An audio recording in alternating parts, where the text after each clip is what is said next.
Claire was 45 when she met him. She wasn't looking for love anymore. She had already made peace with being alone. The man seemed safe, quiet, careful with his words, kind to her old dog. Their relationship didn't feel dramatic, it felt chosen. But slowly, Claire noticed that her world was getting smaller. They never went out. He never stayed long. His life existed in neat compartments she was never invited into. At first, she told herself this was just how adult relationships worked. She didn't realize yet that what she was calling privacy was actually something much more dangerous. And by the time Claire understood what she had stepped into, staying silent was no longer an option. By the time Claire turned 45, she had stopped believing that anything in her life would still surprise her. Her days followed a steady rhythm. Work in the morning, groceries in the evening, quiet dinners at home. Nothing was wrong exactly. Her bills were paid. Her health was fine. She had learned how to fill her weekends with errands and small routines that made time pass more smoothly. If she had children, they were already grown and living their own lives. If she didn't, she had long stopped explaining that to people. Either way, her home was quiet. The only constant presence was Benny. Benny was an old dog, slow on the stairs and stubborn on walks. He had gray around his muzzle and slept more than he played. Claire used to joke that they had aged into each other's lives at the same pace. Every morning, Benny waited by the door. Every evening, he curled up near her feet. Claire didn't think of him as something that filled a gap. He was simply there, and in many ways, that was enough. For a long time, Claire had believed that this was how her life would remain. Not unhappy, just finished in certain ways. She had loved before. She had learned what it cost to hope too much. Somewhere along the way, she had decided that peace was safer than wanting. That was why she went to the same cafe every Saturday morning. Not because it was special, but because it was predictable. The same corner table, the same coffee order, the same slow hour before the rest of the day began. That was where she met Daniel. At first, he was just another familiar face, a man around her age, always well-groomed, always polite. He came in at roughly the same time she did, usually alone, usually quiet. He noticed Benny before he noticed her. Claire remembered that clearly. Most people smiled at dogs from a distance. Daniel knelt down without hesitation.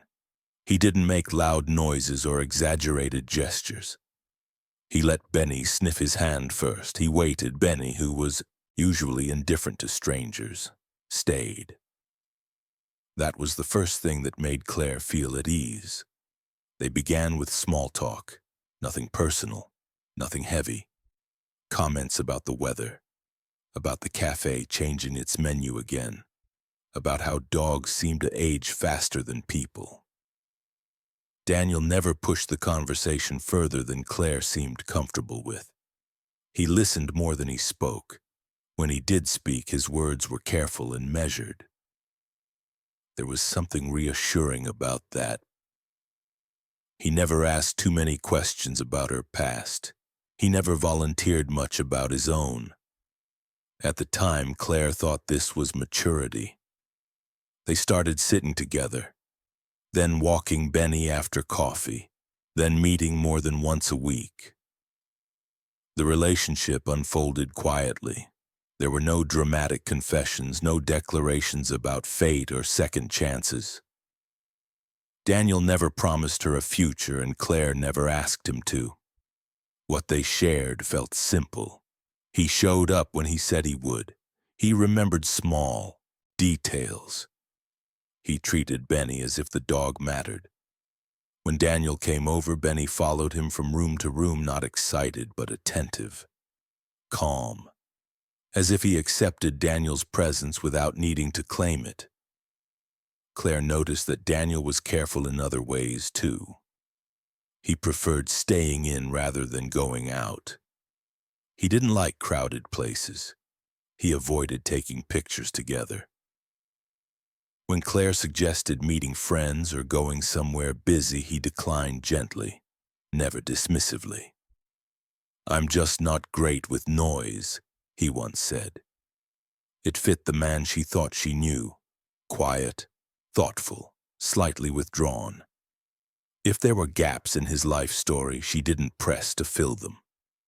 At this stage in life, she believed people were allowed to have private corners. Weeks turned into months.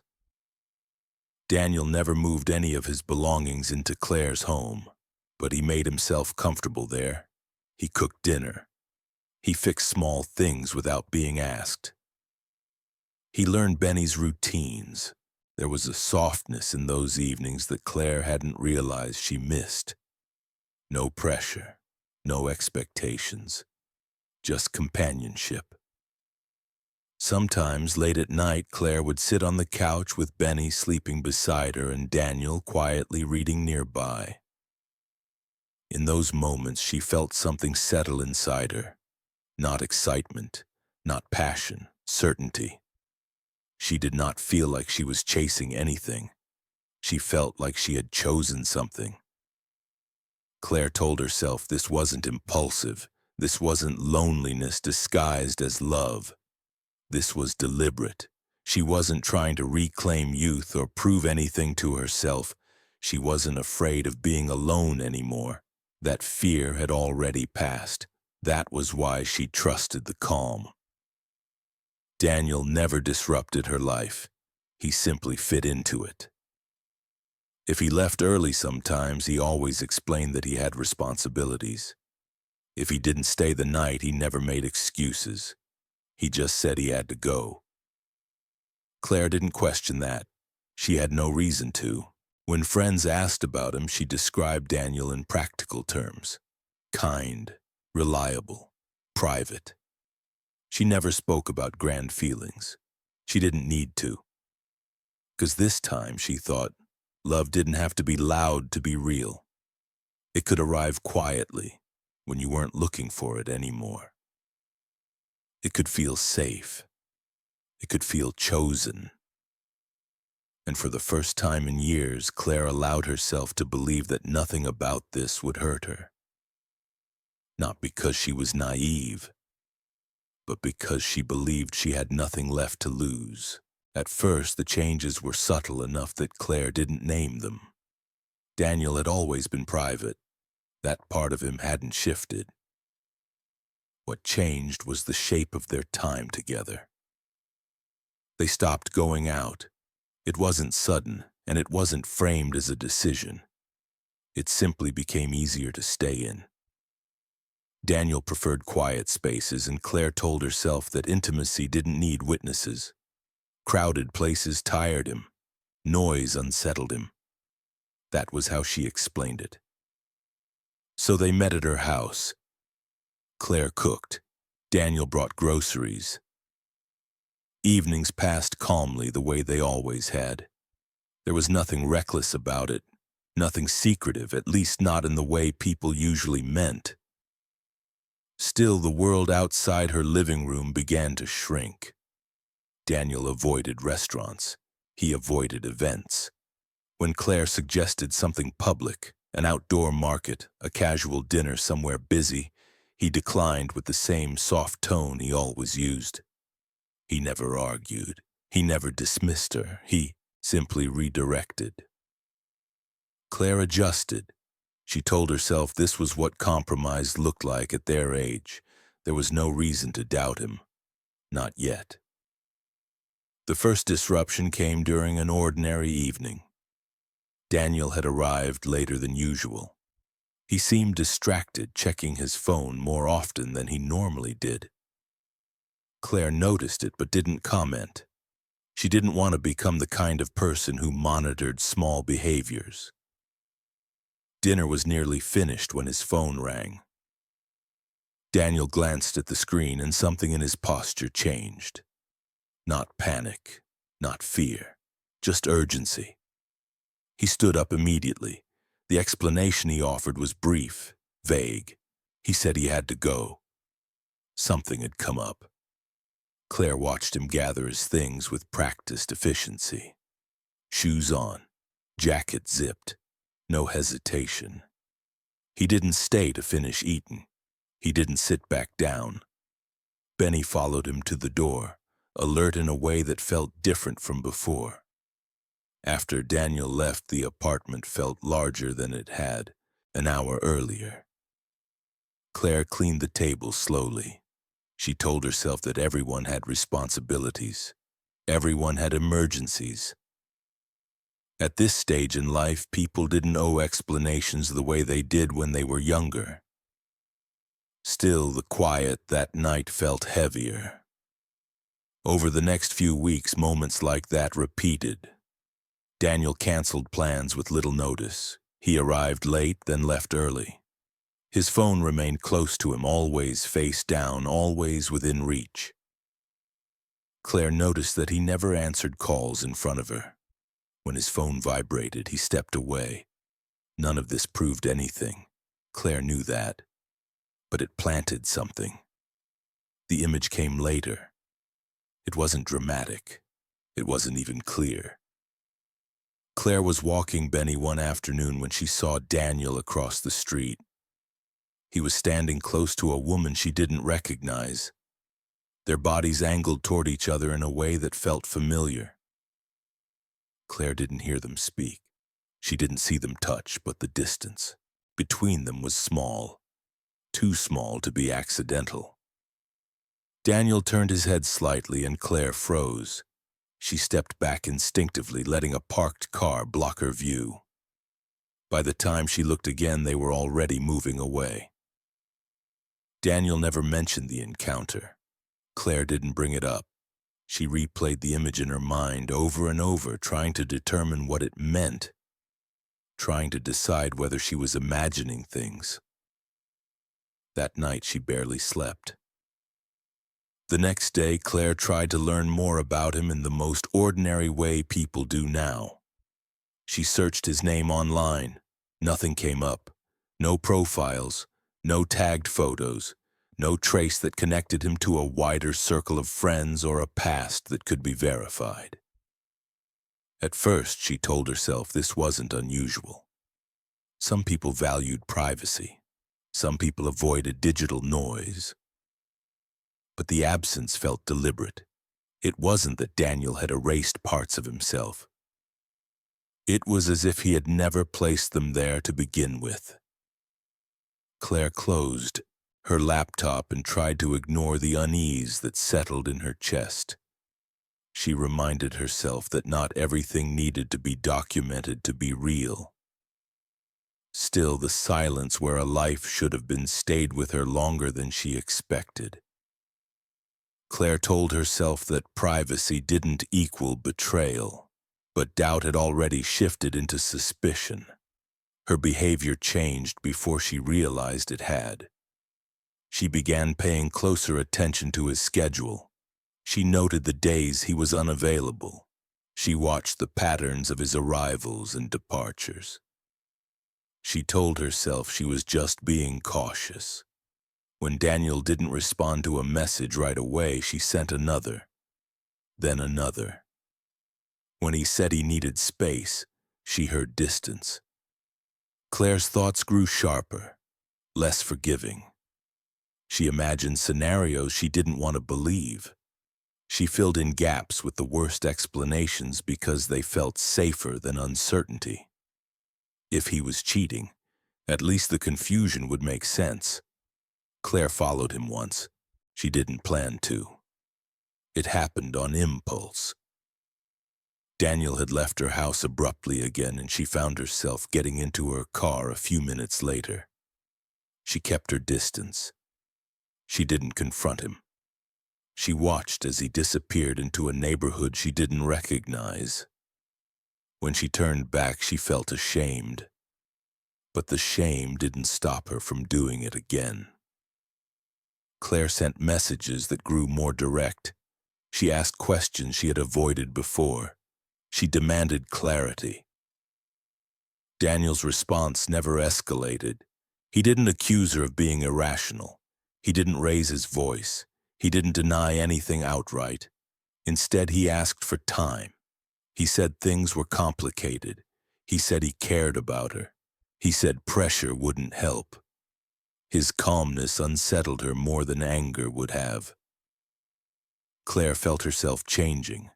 The patience she had once prided herself on thinned into vigilance.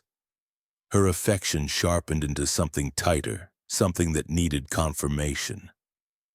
She told herself that jealousy was a natural response, that anyone in her position would feel the same.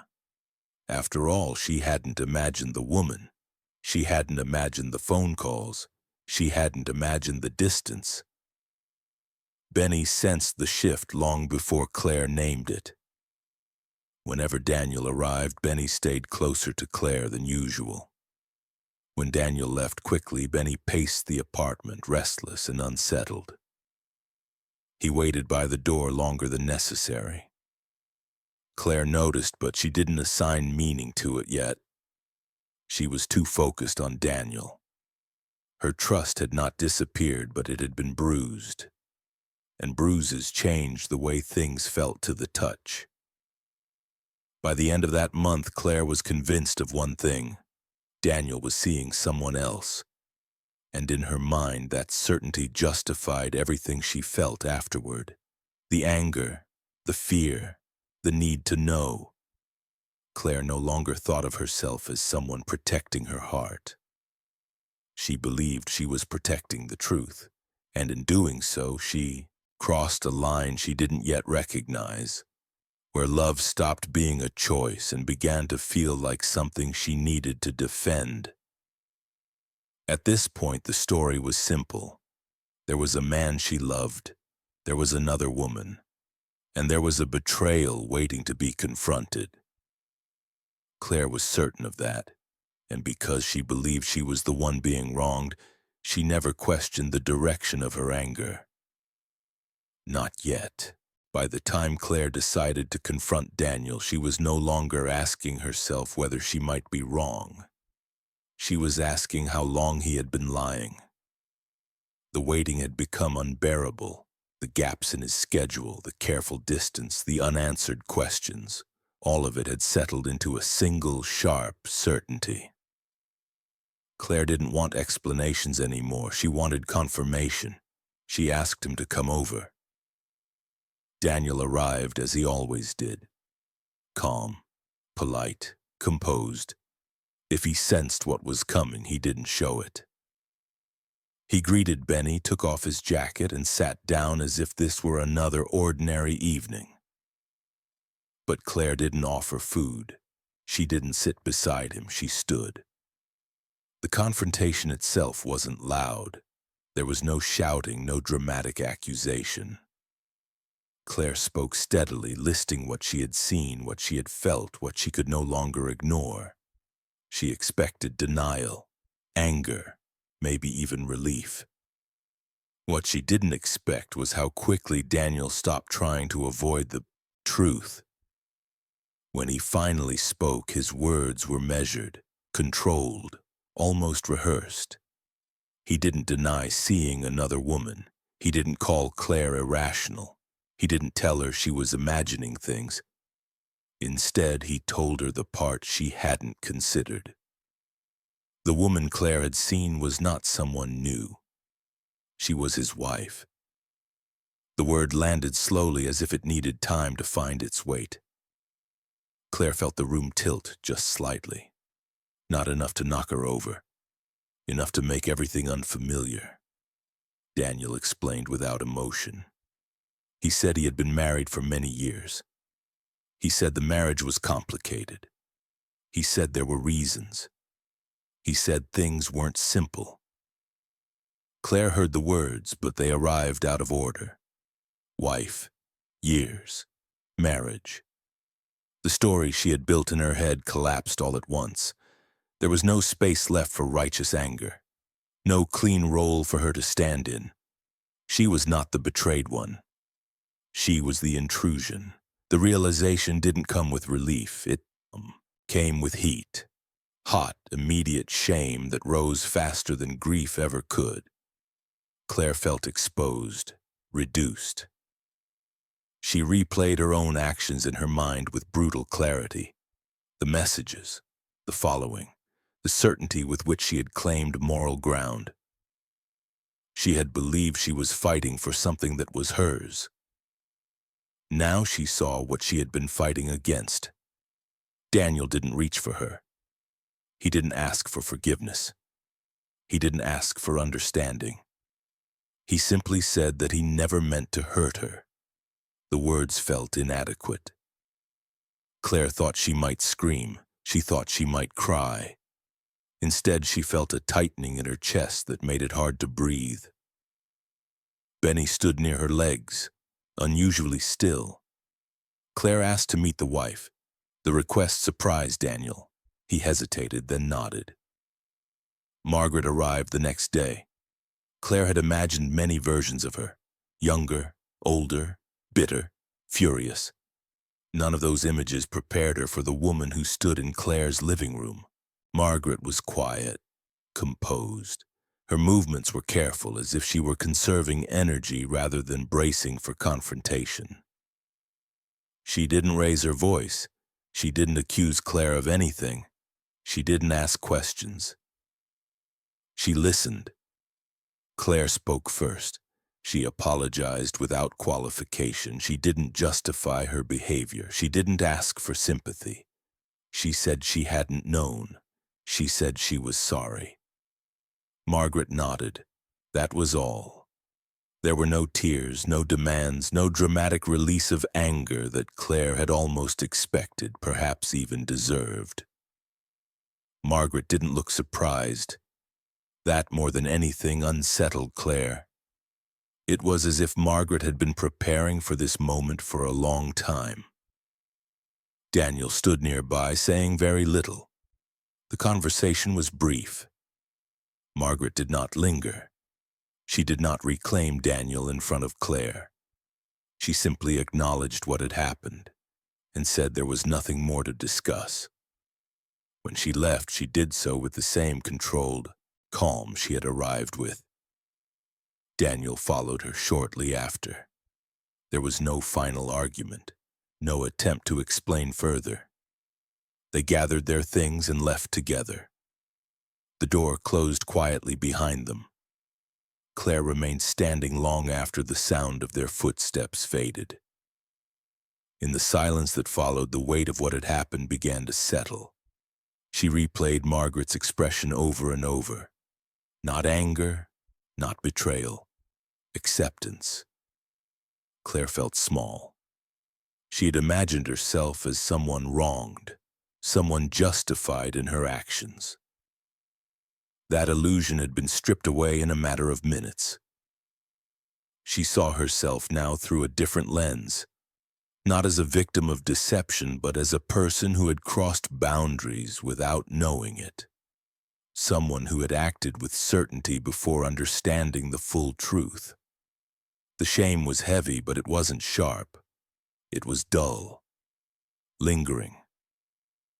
Claire told herself that at least she had done the right thing in the end. At least she had apologized. At least she had stepped back. She thought about Margaret, about the restraint she had shown, and felt an unexpected sense of respect. Not everyone could respond that way. As night fell, Claire sat alone on the couch, Benny pressed against her side. She told herself the story was over. Daniel had a wife. He had chosen his life. She had been a detour, nothing more. The explanation seemed complete, and yet beneath the humiliation and regret, something felt unresolved. Margaret's lack of reaction lingered in her thoughts, the speed with which they had left, the absence of confrontation. Claire couldn't articulate it yet, but the pieces didn't settle into place as neatly as she expected. Still, she pushed the thought away.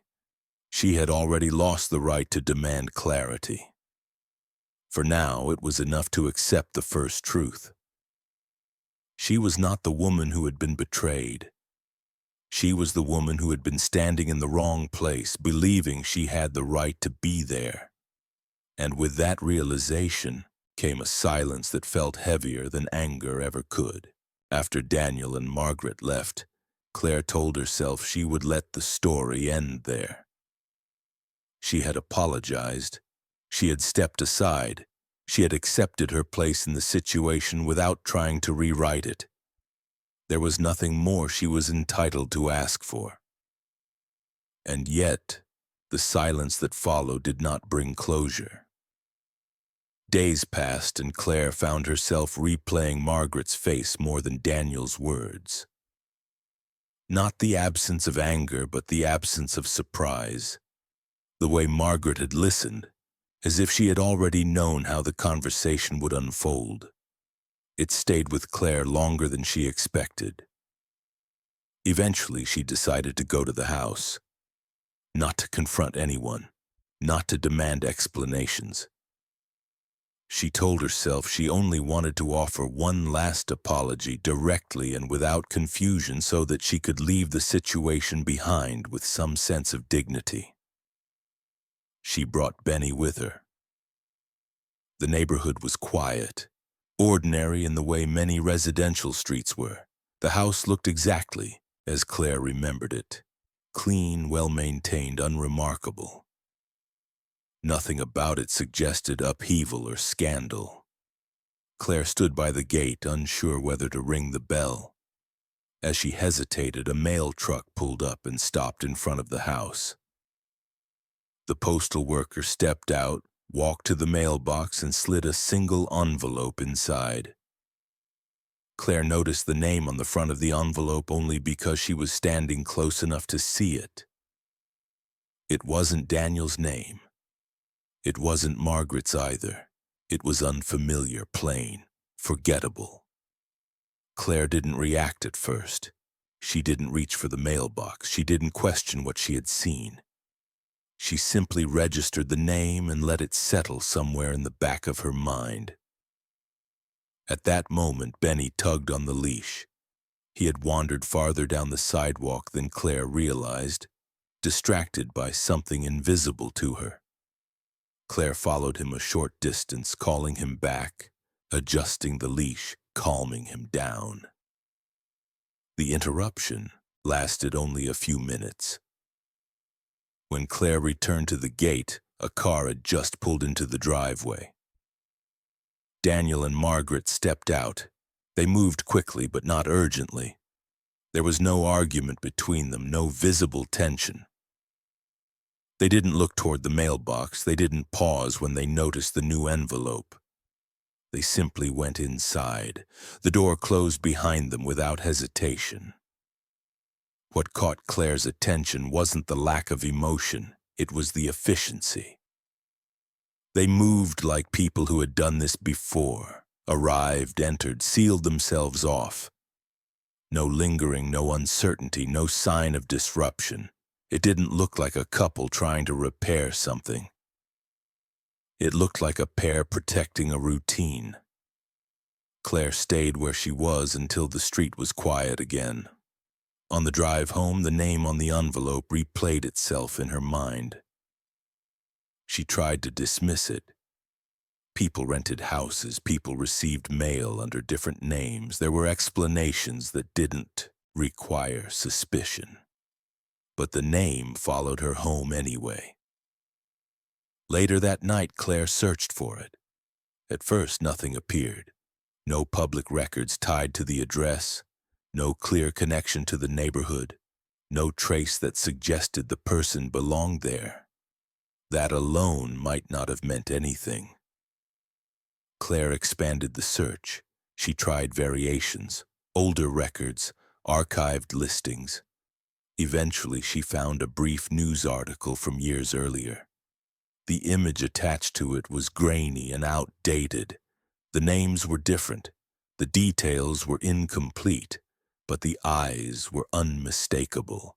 The resemblance was enough to make Claire stop breathing for a moment. She sat back in her chair, staring at the screen as the implications unfolded slowly, one by one. Daniel and Margaret had not been protecting a marriage. They had been protecting an identity, or rather the absence of one. They had lived under names that did not belong to them for years. They had moved when necessary. They had avoided attention. They had left as soon as anything threatened to surface. Claire finally understood why Daniel had kept his life compartmentalized, why he avoided public places, why he never left traces behind. And she understood Margaret's composure. Margaret hadn't been forgiving, she had been careful. Anger drew attention. Confrontation created witnesses. Emotion invited questions. Silence kept them invisible. The realization reframed everything Claire thought she knew. The calmness, the restraint, the lack of reaction. It wasn't generosity, it was survival. Claire closed her laptop and sat in the dark, Benny settling beside her as if sensing the shift in her mood. For a long time, she didn't move. She thought about Daniel's affection, about the gentleness that had felt genuine. She believed now that it had been real, at least in the way a person on the run could allow themselves to feel anything real at all. But the truth stripped that affection of its innocence. She had not been invited into a complicated marriage. She had been drawn into a life that depended on remaining unseen, and without realizing it, she had come close to becoming part of that system, another person who knew and stayed quiet. Claire thought again of Margaret, of the woman's measured response, and felt a chill she hadn't felt before. It wasn't compassion that had guided Margaret's behavior, it was discipline. Benny rested his head against Claire's leg. For the first time since everything had begun, Claire understood that this story was larger than her hurt, larger than her humiliation, larger than her misplaced anger. She hadn't just lost a relationship. She had stumbled into a world that required silence to continue existing. And now, she was standing at its edge, fully aware of what it cost to look away. After the truth surfaced, Claire stopped sleeping through the night. She lay awake in the dark, listening to the quiet sounds of her apartment, her mind moving in slow circles around the same thoughts.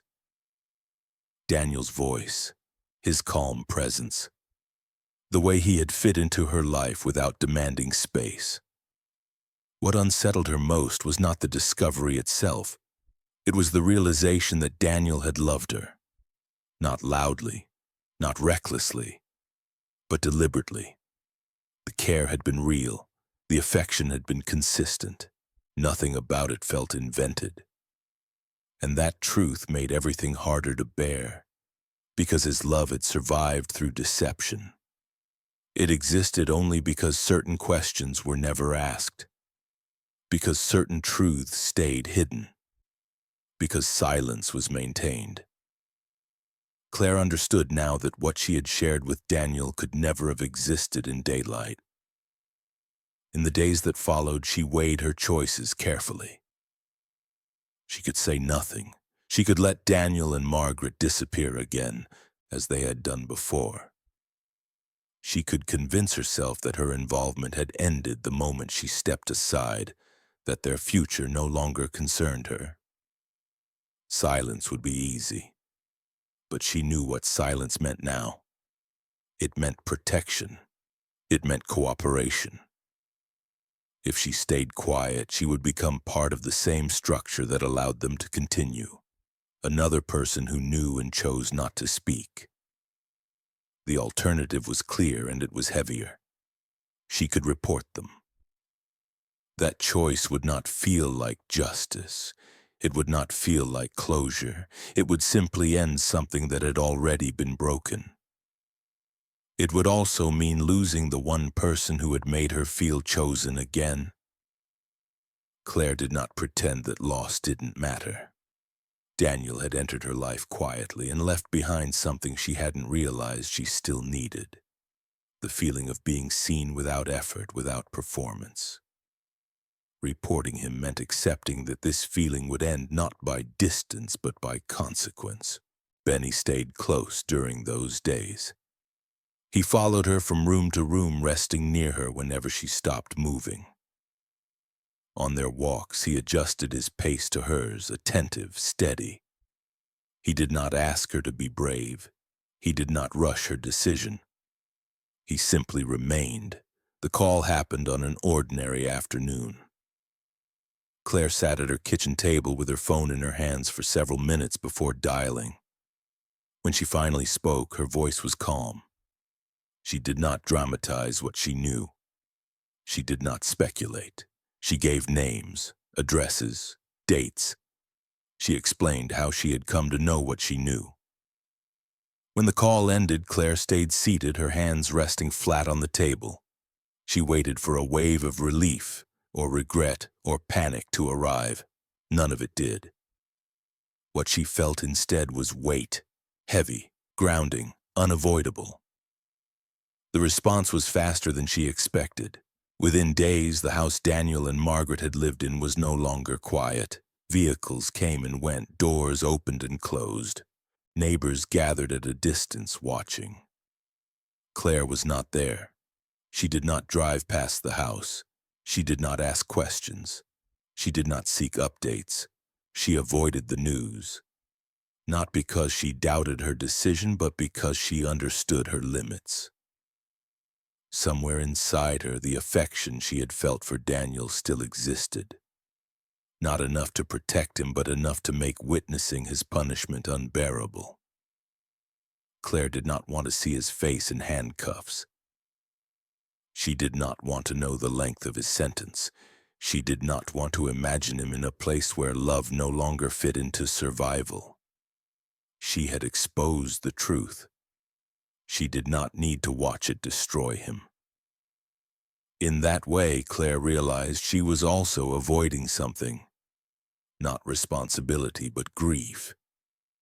She told herself that this distance did not weaken her choice. It made it possible to live with. Eventually, the activity in the neighborhood faded. The house stood empty again, its windows dark, its mailbox unused.